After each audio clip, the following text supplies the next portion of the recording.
The homeless woman searched desperately through the garbage can. Her worn gray sweater barely protected her from winter. Christmas Eve snow fell silently on the empty street. Beck Hawthorne stopped walking and watched her with curiosity. His 4-year-old daughter Mars tugged on his coat. The millionaire had never seen such raw human desperation. "Daddy, why is that lady digging through trash cans?" Mars asked in her innocent voice filled with genuine concern. Beck felt his heart skip a beat watching carefully. The 36-year-old CEO had built his fortune carefully. His investment company managed over $50 million in asset. Yet this Christmas Eve felt different than all others. "She must be looking for food, sweetheart," Beck replied gently. His daughter's blue eyes filled with tears of sympathy. The scene before them challenged everything he believed about success.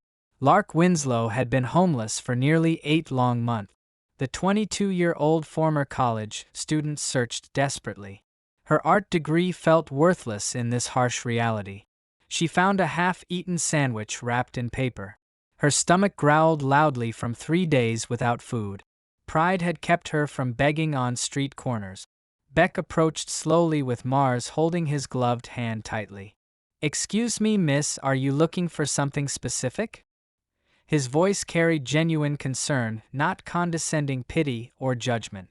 Lark looked up with startled green eyes filled with shame.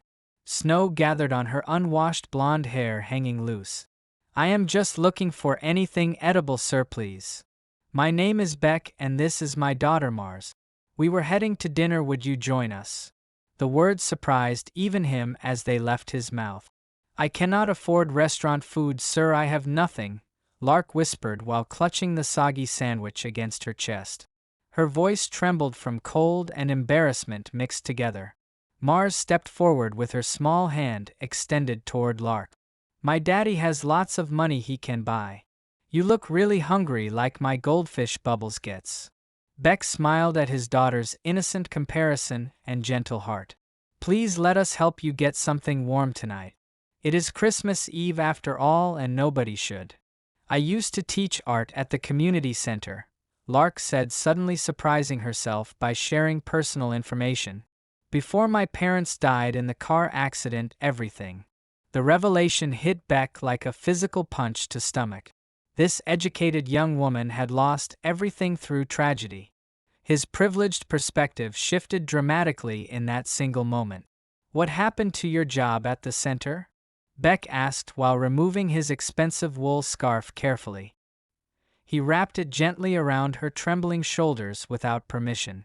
"Budget cuts eliminated my position 3 months after funeral. I could not afford rent without steady income. The shelter has a waiting list of 2 months."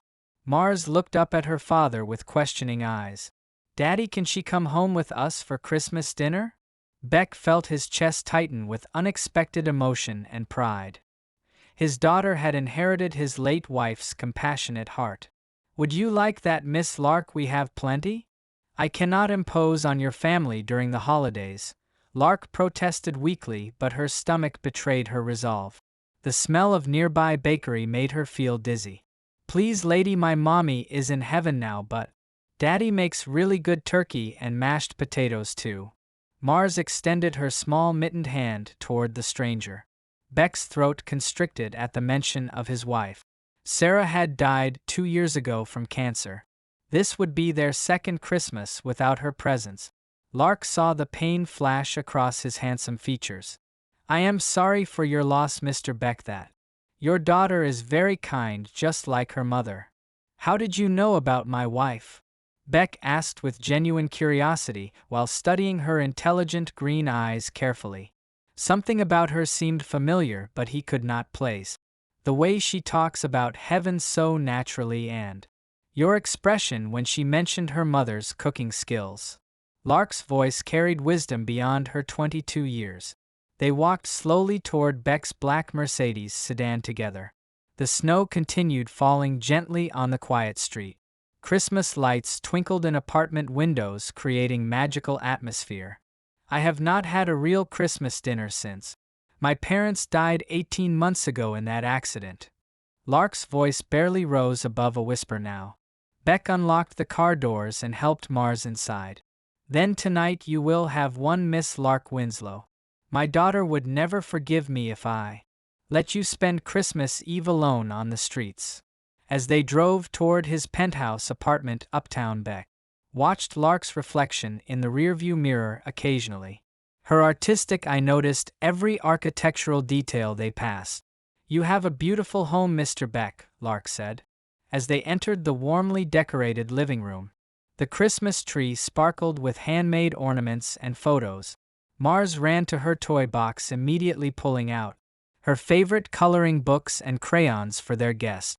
Do you like to draw pictures, Miss Lark? I love art more than anything in world, Lark replied, sitting cross-legged on the plush carpet. Her face lit up for the first time. Beck watched the transformation with growing wonder and hope.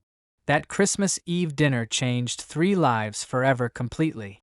Lark's gratitude touched Beck's guarded heart while Mars found the motherly figure she had been missing. Beck offered Lark the guest room that evening and a job managing his private art collection afterward. Sometimes the greatest gifts come disguised as desperate moments.